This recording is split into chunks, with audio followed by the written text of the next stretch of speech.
The top prep football players in South Dakota are taking it outdoors for the 2019 South Dakota Football All-Star Game. Renovations of the Dakota Dome are the cause of that and will also necessitate moving the state championship games in November up to Dana J. Dykehouse Stadium in Brookings. Probably going to be a little cooler in November when that happens. Today they play in Vermilion at the Veterans Sports Complex. Blue team versus red team really doesn't matter because everybody's just having fun. Blue team getting the first drive going. Caleb Schenzel of Northwestern pulling down that pass from future Jackrabbit Karst Hunter of Miller to give his team the early advantage. And here they were doing some work on defense. Check out the acrobatic play off the tip drill. Price is right for Del Rapids' Eddie Price.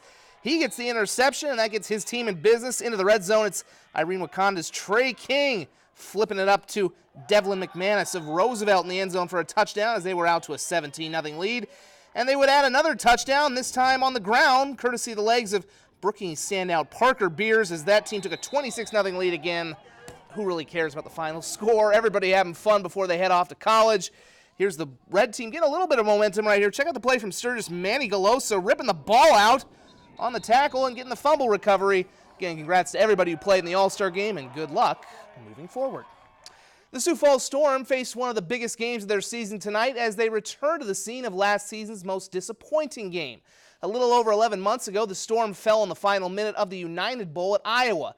If they can win there tonight, they'll lock up the number 2 seed in the playoffs, meaning a rematch with the Barnstormers would be in the friendly confines of the Premier Center. Last time these two met was on April 20th. It was the Storm who won on a last-second touchdown.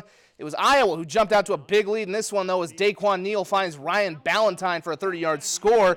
And Iowa led 13-0. In the second quarter, the Storm finally start to wake up. Kalen Campbell gets the handoff and will get 6 yards into the end zone.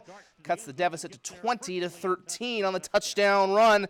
Speaking of touchdown runs, that's what Lorenzo Brown was doing a lot of in this game. On the read option, that's just like he used to do it up at Sioux Falls. 25-yard touchdown run. Keeps the deficit within 7, 27-20. It was 27-23 Iowa at the break. Third quarter, more from Brown. This time he's going to get an easy walk-in 7-yard touchdown after the stutter step, as Sioux Falls pulls back to within 34-30. Fourth quarter, they're still playing from behind, which is pretty much the case the whole way, and they could never really catch up as Neal finds Jason Peterson for the touchdown. Storm drop a tough one, 55-43, so they're going to get at least one home playoff game in 2 weeks, but they are not going to get a bye, and they are going to have to go on the road. Likely would have to go to Iowa and then maybe even Arizona if they can advance to the championship. Big game for Neal. He threw for 6 touchdowns. Storm wrap up the regular season next Saturday at home against Bismarck. Though it hasn't been the traditional home run mashing Canaries fans might be used to, the Birds offense has erupted during their 9-game homestand to help deliver a winning record. In 4 of the 7 games of the Birdcage so far, the Canaries have scored 5 or more runs in an inning, going 3-1 in those games. They had a 5-run frame yesterday to take the series opener with Gary. Tonight, Military Appreciation Night during Game 2, and well, what do you know? They fed right into my narrative. Second inning, Mitch Glasser back up the middle. Mike Hart comes in to score. Birds with 4 in the frame already lead it 4-0. The next batter is Kevin Taylor. He serves that one the other way.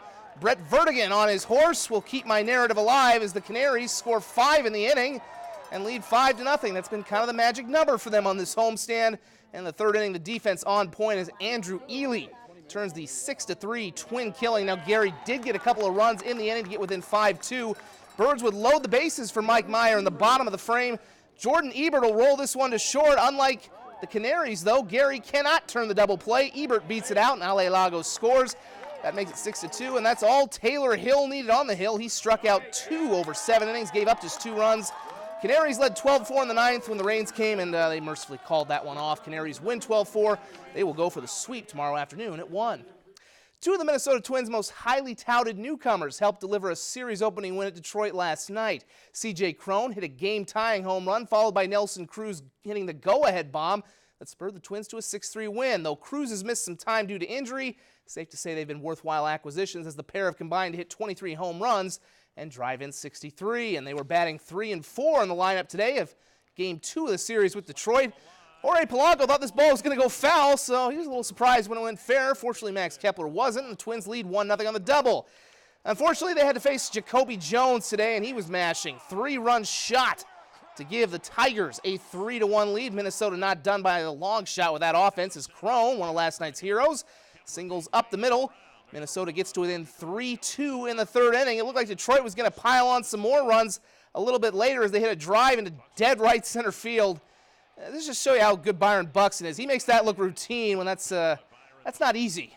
Minnesota holds him off the board for a while, but Jones was just raking. That's his second homer of the game, and Minnesota falls by a final of 9-3 series finale tomorrow. Finally, shout out to the Edgerton Southwest Christian softball team. Yesterday they captured the Minnesota State A softball championship with a 4-1 victory over Badger Greenbush Middle River. They'd finished runner-up in each of the last 2 years before breaking through yesterday for their first state championship win since 2016. Sierra Van Dyke allowed just 6 hits and sealed the title in style with that strikeout. Congrats to Andrew Fleischman and his team on the championship win. We'll be right back in 1 moment.